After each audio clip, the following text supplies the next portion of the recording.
So my easy 200 grams of protein for the day.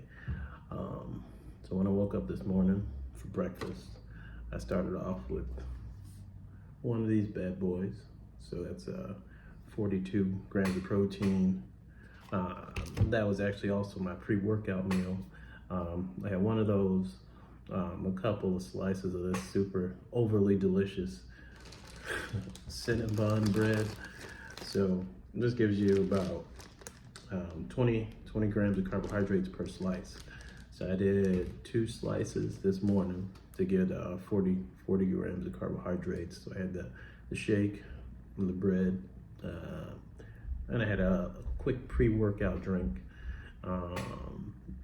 Lots of caffeine, I think 400 milligrams of caffeine. And I hit the gym, got my workout in for the day. Ended up doing mostly chest day. So heavy dips, weighted dips, dumbbell incline bench press, push-ups, cable flies, nothing too crazy.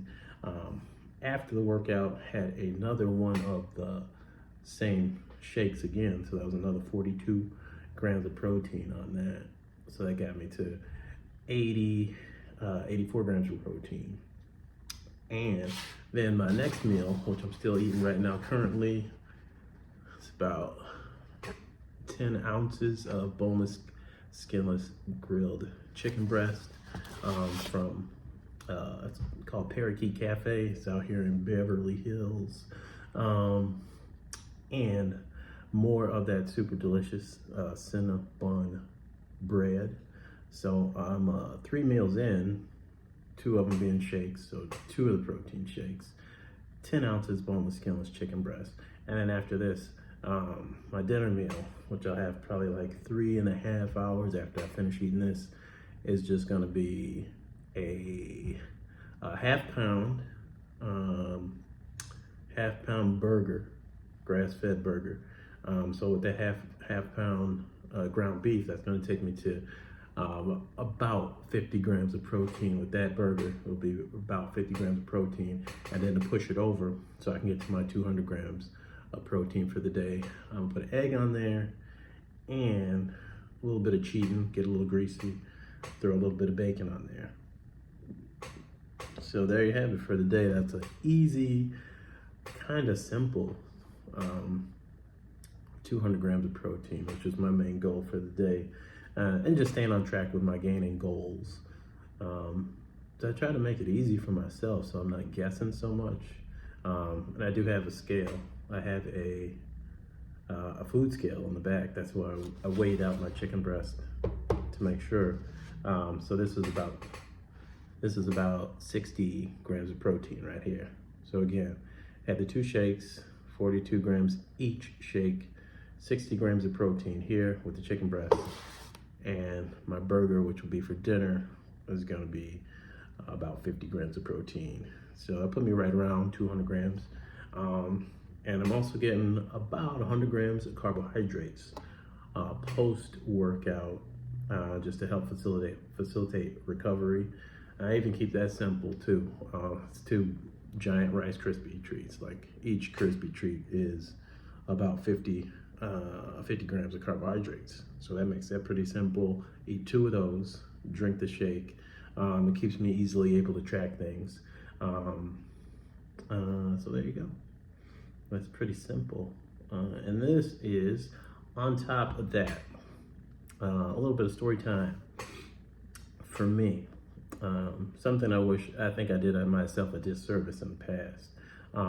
So long ago, when I first got into bodybuilding, or just training hard, like with a goal and a purpose besides just like getting fit and staying in shape.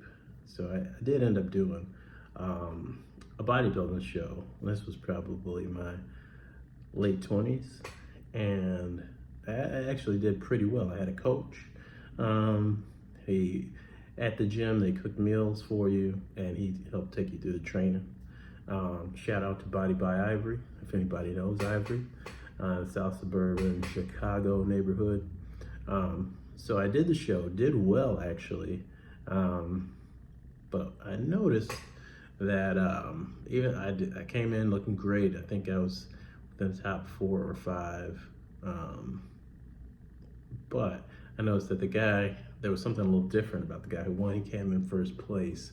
And then, there was a little suspicion backstage. I was naive at this time.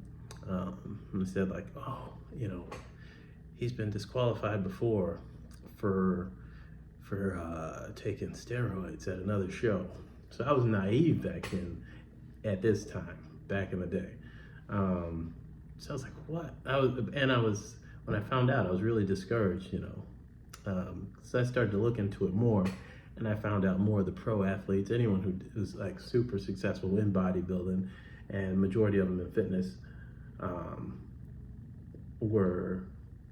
did use steroids. And it's something that I never really thought about. Like, I knew of steroids, but it's nothing that I had ever thought about, and it's nothing that I ever thought about doing for myself.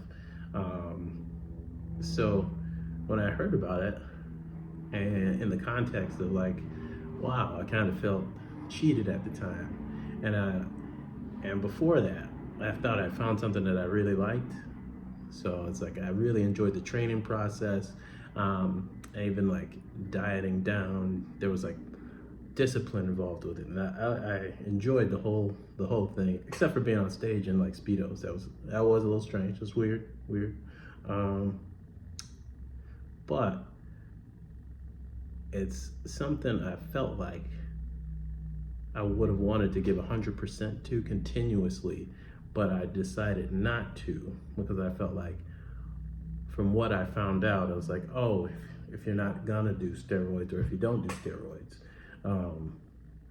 you won't really go far in the whole thing. Like, as far as becoming like successful from being a bodybuilder. It was before there was like a whole social media thing and a social media presence. You could be a social media fitness influencer. None of that was real. So like, but now it's like 10, no, maybe 20 years later, almost, just about. I'm in my 40s now. I wish I would have took it more serious. And I feel like I did myself a disservice by just, like, I still stayed in shape, I still trained hard, and I was a personal trainer back then too, so I still trained other people. So I stayed into fitness, but I guess like it was more like a serious hobby as opposed to something that I could have like, put 100% into. I could say like I probably put like 70% of my effort into my training, my nutrition, my dieting. I've always been like cool or in shape and stuff like that, but I really do wish that I would have stuck with putting 100% into it and not being discouraged, like feeling like even though you can't obtain something,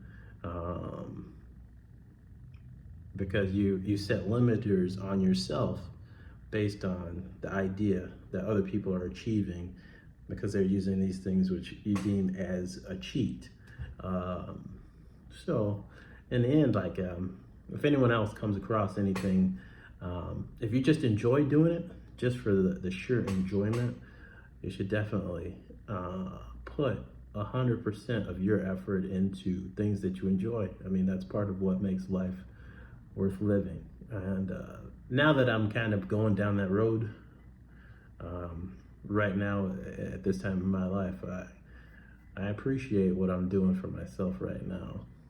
Because if you don't take the time to do things that really bring you happiness or joy, and on top of that, find something that you're willing to try to achieve your own level of greatness with, or pursue, put your effort into, work hard for, train hard for, whatever it is. It could be art, like drawing, painting, could be maybe you're an actor, and you felt like because you weren't in Hollywood or you didn't know the right people, you would never make it big, so you don't really try, you don't really go out for the auditions, or you don't really try to hone your craft, or music, whatever, something like that. I feel like I did myself that disservice, and looking back on it, I wish I never would have.